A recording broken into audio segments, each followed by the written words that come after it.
Welcome back to the FBC Kids Online Science Camp. This is session 2. We're looking at the beauty of God's creation all throughout these sessions.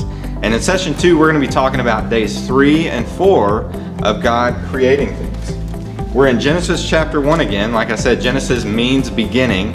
And Genesis chapter 1 tells us all about creation. And so on day 3, here's what it says.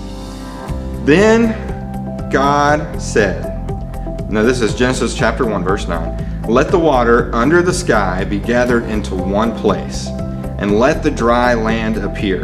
And it was so. God called the dry land earth, and he called the gathering of the water seas. And God saw that it was good. Then God said, let the earth produce vegetation, seed-bearing plants and fruit trees, and on the earth bearing fruit with seed in it according to their kind. So God makes the earth, he made all the plants and things that have fruits and vegetables, all those things on day 3. Well, it goes on to say, God saw that it was good. Evening came and then morning, the third day. So far we've learned that on day 1, God created light. He said, let there be light.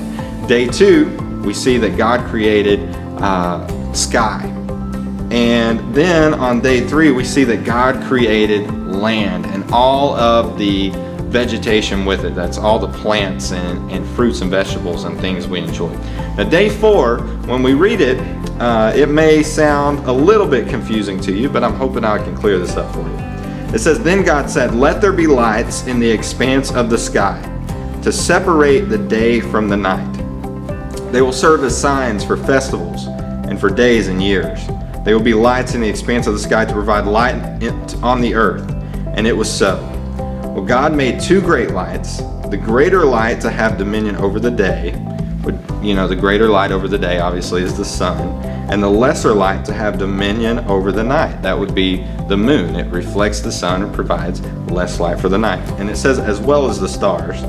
And God placed them in the expanse of the sky to provide light on the earth, to dominate the day and the night, to separate light from the darkness. And God saw that it was good. Evening came and then morning, the 4th day. So on the 4th day, we see that God created the sun, moon, and the stars. Now, obviously on day 1, we said God created light.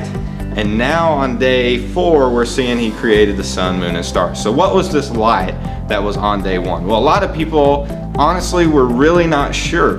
A lot of people think that this light that was on day 1 was God's glory. Now, this is a little bit hard to explain or understand. Let me explain this a little bit for you. God is so holy, he's so perfect, he's so good, that God's glory, his perfection, his greatness, his power emits from him like light, or can emit from him like light. We see this in Bible stories. Whenever like Saul is walking down the road and he's blinded by the light when God's talking to him, or when Moses met with God on the mountain, and when he came down, he was glowing so much from being in God's presence. So we see this. So a lot of people think on day 1, this light was God's glory shining down on his creation, on what he was getting ready to create. But we're not really sure, but we do know that the light on day 1 is different than day 4. Well, in today's session, since on day 3, God created the earth, well, I guess I should say the land and that earth. So we're going to be looking at that part of the earth, the land, the soil. And so today on this session, you are going to be doing an experiment to help you see how the soil is made up of different parts. And so it'll be really neat. Now, it takes a little bit of time for this to work, as you'll see in the instructions, but when you do this experiment, let it sit for a little while and come back to it.